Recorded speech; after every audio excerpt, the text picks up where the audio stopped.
Hello, respected judges. My name is Natasha Kutsia. I'm in grade 10 and I'm very glad to be here. What is an ideal place to create a dictatorship?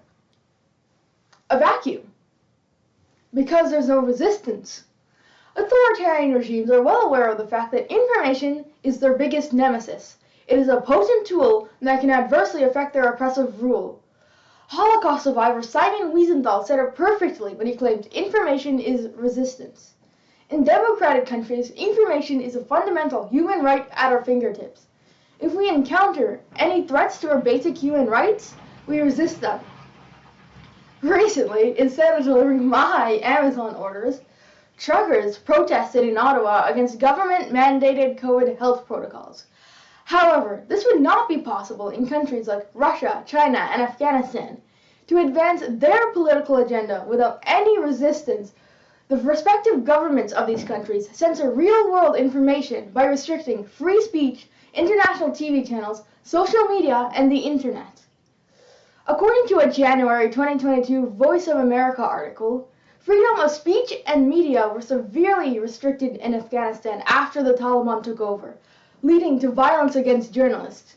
Meanwhile, the Chinese government has invested in technology such as the Great Firewall to monitor and censor internet content. It is devastating to see the Russia-Ukraine conflict. CNN reported just last month that the Russian state-controlled media strategically avoids showing pictures of the attack on Kiev.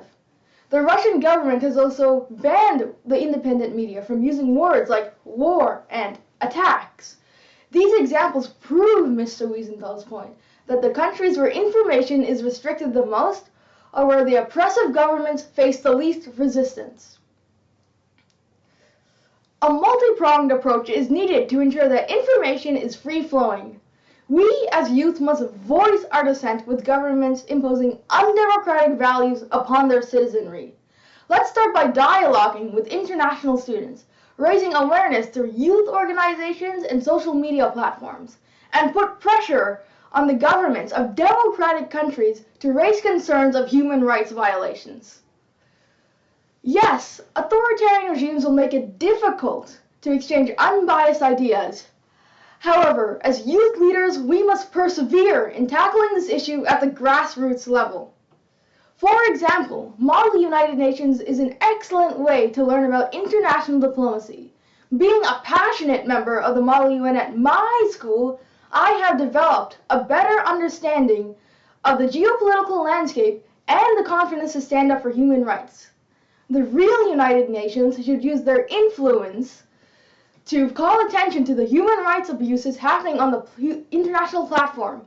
It is high time to stop these corrupt regimes from taking over the spirit of human freedom.